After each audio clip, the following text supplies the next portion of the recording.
மக்களே நேத்து பிரஜன் எவிக்ட் ஆறதுக்கான முதல் ரீசன் ஓட்டிங் லிஸ்ட்ல ரொம்பவே குறைவா கடைசி இடத்துல தான் இருந்தாரு. அதை தாண்டி ஒரு ரீசன் இருக்கு. அது என்ன அப்படின்னு கேட்டீங்கன்னா, எக்ஸ் தளத்துல விஜய் சேதுபதி அவரை டேக் பண்ணி, பிக் பாஸ் டீமை டேக் பண்ணி ஒரு விஷயங்கள் வந்து அடிக்கடி வைரல் ஆயிட்டு இருந்தது. அதாவது வந்து பிரஜன் வந்து தன்னுடைய ஃப்ரெண்ட் அப்படிங்கிறதுனால விஜேஎஸ் கேள்வி கேட்க மறுக்கிறாரு. அதை தாண்டி வந்து விஜய் சேதுபதி பிரஜனை என்ன தவறுகள் செஞ்சாலும் என் ஃப்ரெண்டு பிக் பாஸ் ஷோக்குள்ளதான் இருக்கணும் அப்படிங்கிற மாதிரி ஒரு விஷயத்த திணிச்சுக்கிட்டே இருக்காரு.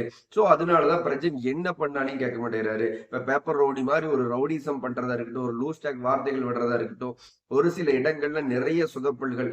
அந்த எவிக்ட் கெமியார் பிரஜன் எவிக்ட்ல வந்து கார் வெளியே போகும்போது வந்து நம்ம விஜய் சேதுபதி அவர் உள்ள போயிட்டு கேம் இந்த மாதிரி விளையாடுங்க, இப்படி இருங்க அப்படின்னு சொல்லிட்டு திரும்பவும் பிரஜனை வந்து கெமி எவிக்ட் பண்ணிட்டு கூட பிரஜனை உள்ள இருக்க வச்சது விஜய் சேதுபதி தான். இப்படி நிறைய ரூமர்ஸ் வந்து சோசியல் மீடியால வைரல் ஆயிட்டு இருந்தது. ஸோ ஓட்டிங் லிஸ்ட்ல ரொம்பவே குறைவான இடத்துலனால பிக் பாஸ் டீமும் பிக் பாஸும் கூப்பிட்டு விஜய் சேதுபதி கிட்ட பேசுறாங்க என்ன பண்ணலாம் அப்படின்னு சொல்லிட்டு. அவர் வந்து என்ன சொல்றாருன்னா, உங்களோட ஓட்டிங் லிஸ்டின் அடிப்படையில் பிரஜன் எவிக்டா இருந்ததுன்னா எனக்கு ஒன்றும் பிரச்சனை இல்லை, அவர் எவிக்ட் ஆகட்டும்.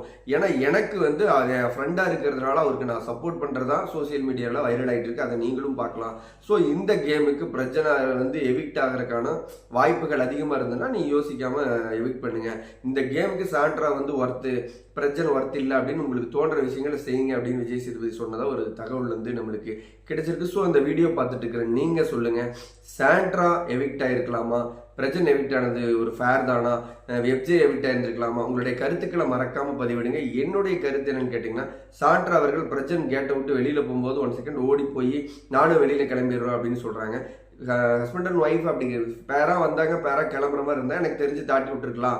ஏன்னா இனி வந்து கேம் ரொம்ப குறைவான நாட்கள் தான் இருக்கு. கேம் ரொம்பவே சுவாரஸ்யமா போகணும்னா விருப்பம் இல்லாத நபர்கள் வந்து பிக் பாஸ் வீட்டை விட்டு போயிட்டு விருப்பம் இருக்கிற நபர்கள் சூப்பரா கேம் ஆடணும் அப்படிங்கிறது என்னோட ஒப்பீனியன். உங்களுடைய ஒப்பீனியனை லைக் பண்ணிட்டு கமெண்ட்ல சொல்லுங்க. இந்த செகண்ட் நீங்க பண்ற கமெண்ட்டுக்கு நான் ரிப்ளை பண்ண காத்திருக்கிற பிக் பாஸ் லைவ் அப்டேட்ல அடுத்தடுத்த வீடியோல சந்திக்கலாம். பாய் மக்களே.